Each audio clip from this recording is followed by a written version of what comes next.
Kahit si LeBron James hindi makapaniwala sa ginawa ni Kyrie Irving, nakakapangilabot na performance ni Uncle Drew, hindi kinaya ni The Beer James Harden ang ginawa ni Kyrie. Game 6 at parang hindi dating magkakampi itong si Kyrie Irving at James Harden, wala pang play nagkakagitgita na, hindi rin satisfied si The Beard sa pag-box out ng 7-footer niyang teammate na si Ivica Zubac, lalambot-lambot sa ilalim. Maganda ang simula ni Luka Doncic with 8 points at lumobo nga ng 10 points ang lamang mga idol ng Dallas Mavericks. Pinaglaro bilang starting 5 ni Coach Ty Lue si PJ Tucker. Nakapag-ambag ng corner pocket 3-pointer wide open. Solid din ang simula ni PJ Washington with 8 points. Led by James Harden and Paul George, naitabla mga idol ng LA Clippers ang laban sa 20 points. That's 10-0 run for LA Clippers.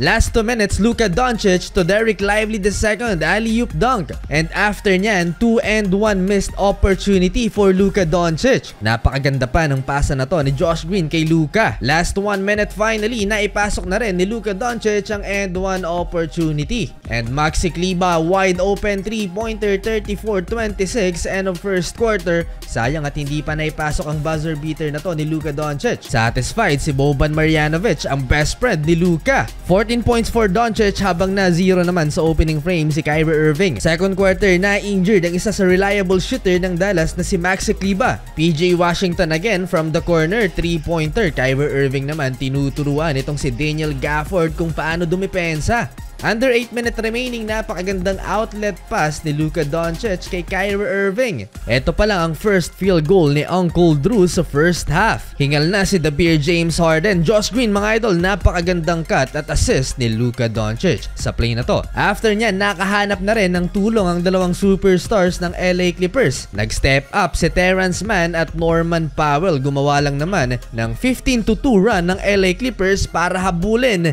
ang 13-point lead ng Dallas Mavericks. Naitabla nila sa 52 ang talaan halftime. Maalat si Kyrie Irving sa first half, 2 points lang in 1 of 6 shooting. Inalat din si Luka sa quarter na to, 5 of 15 na sa field.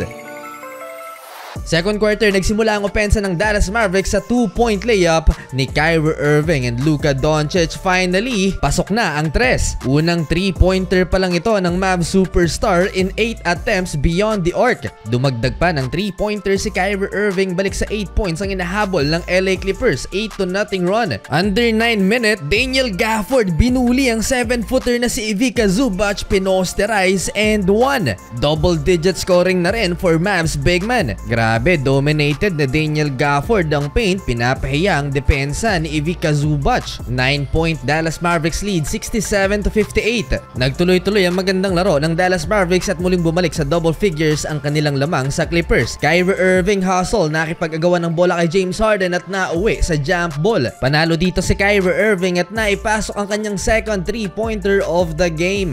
Pinasok si Russell Westbrook at nakapagtala na rin ang kanyang first points and 1 play sa fast break. 5 straight points for Russell Westbrook, sinundan pa yan ng cutting layup. Sumagot din ng 5 straight points si Kyrie Irving. Isolation, sumabay pa ang dalawa kay Uncle Drew, floater, pasok yan. At nang iwan ni Russell Westbrook na bukas, si Kyrie, libreng-libre, 3-pointer. Dito lang sa quarter na to, nagtala ng 13 points si Uncle Drew. 2 points lang to sa first half mga idol. Katakot sa second half itong si Kyrie, 87-72. End of third quarter, 15 points ang lamang ng Dallas. Fourth quarter, hindi pa tapos mga idol si Uncle Drew at patuloy pa rin ang pag-take over for Dallas Mavericks. Nakakakilabot ang performance nitong si Kyrie, hindi magmintis kahit napakahirap ng tira, baseline pa at highly contested, pasok pa rin for Uncle Drew. Standing ovation na ang crowd mga idol kay Kyrie Irving. Luka Doncic naman nag-stare down sa kalaban and 1 play sa last 8 minutes, 20 points na ang hinahabol ng Clippers. Nagkaroon pa ng mainit na sagutan nitong si Luka at Clippers. 7-minute mark, largest lead by Dallas Mavericks, 22 points. And halfway mark, eto ang highlight ni Kyrie Irving. Mga idol, sinayawan si PJ Tucker at naipasok ang 3-pointer na to. Napakahirap, may kasama pang foul.